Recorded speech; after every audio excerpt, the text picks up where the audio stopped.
We live in a world in which the importance of China is growing. In this context, it is very important to understand the Chinese Renaissance.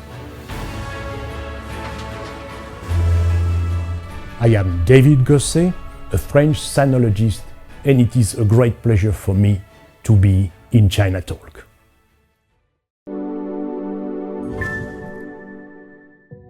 Hello, welcome to China Talk. I am David Gosset, a French sinologist, founder of the China Europe America Global Initiative, and today I am extremely happy to be with you. We are going to cover different topics, among them the Chinese Renaissance in the 21st century.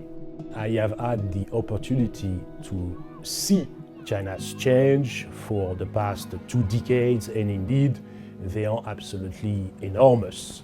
And I am one of those who believe that we have never seen such a thing in the history of mankind, such a change actually in such a rapid time, because 2 decades is a very, very rapid time. For a civilization like China, change means also the reinterpretation of China's classical tradition. In other words, China's modernization does not mean the westernization of China. China is modern and very Chinese. In order to understand China, it's very important to keep in mind, I think, the notion of Renaissance. What do I mean by that? Of course, China is getting more and more powerful, but actually China is returning to a position of centrality that the country has occupied for long periods of time. I would like the viewer to think about the Han Dynasty, the Tang Dynasty, the Song Dynasty, even the beginning of the Ming Dynasty. So in that sense, China is not emerging from nowhere. China is coming back. I have had this chance to travel all around China, from Heilongjiang to Tibet, from Xinjiang to Shanghai. This is an enormous privilege. And then you get to know a country better. You get to appreciate the people better. If you want to understand the other from a cultural perspective, you need to be humble and patient. Some people in Europe, they do not understand, in my opinion, China enough. It takes time to understand China. And what I say to these people in Europe who, let us say, in a very blunt way, are afraid of China, I would tell them, come to China, talk to Chinese people, and you will see how open they are to cooperation and actually to create the conditions for global progress. I am not a very wise man, but if I have a bit of wisdom, a part of it comes from Chinese wisdom. Let me give you some examples. The Chinese notion of Zhongyong, the middle way. This is something so deep and so valuable. The Chinese very specific approach towards contradiction, 矛盾. Western people, they are not very comfortable with this 矛盾, with this contradiction. Chinese people are very good at dealing with contradictions. But you know, as a European, what also strikes me, and I think, is the capacity of so many Chinese people, 1.4 billion Chinese people, to live in harmony. And we Europeans, of course, we are who we are, but I would wish to see a more cohesive Europe. Of course, not the level, not the type of cohesion you have in China, because again, China is China and Europe is Europe.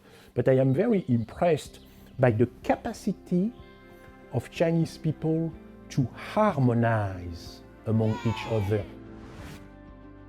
France and China, the 2 countries that are celebrating their 60th anniversary of diplomatic relations between the 2 countries, have many things to achieve together. And for me, I see these two countries being at the avant-garde of global cooperation. You know, when France and China established diplomatic relations in 1964, the world was very tense. We were in the middle of the Cold War. It was 2 years after the Cuban Missile Crisis. But Charles de Gaulle and Mao Zedong were able to do a breakthrough.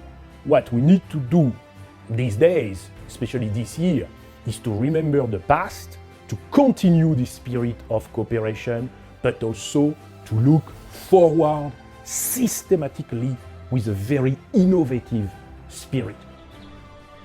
I think this is time to open conversation more systematic on artificial intelligence, quantum computing, biotechnology, green technology. We have great scientists in France and in China, and I would like to see even more exchanges.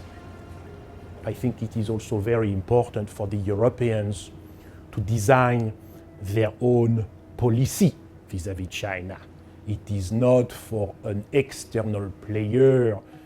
Here, some might think about the United States of America to tell Europe what Europe has to do vis-à-vis China. So this leads us to the question of the capacity of Europe to be an independent strategic actor. But I would say that to have European Union as an independent strategic actor would of course facilitate the relations with China, but at the end of the day, good relations between Europe and China are also a good thing for the US because, well, we need a world in which we have more prosperity. Therefore, more synergies between Europe and China means more prosperity on the mega Eurasian continent. Now we have entered a new phase for China's development. China is talking about quality growth. And this is very important because I think this is what China needs. The key word here is quality growth. This is good for China, this is good for the world. We might have some people thinking that the level of opening up of China has changed. I think that it could be a misconception. I believe that China has decided to stay on the track of reforms and opening up, what has started in 1978, and actually China's opening up to the world is going on. It means that the world is welcome to China, but it means also that China is going to the world. And it's very natural for me. I am not surprised to see that with its growing success, China has more and more influence in world affairs.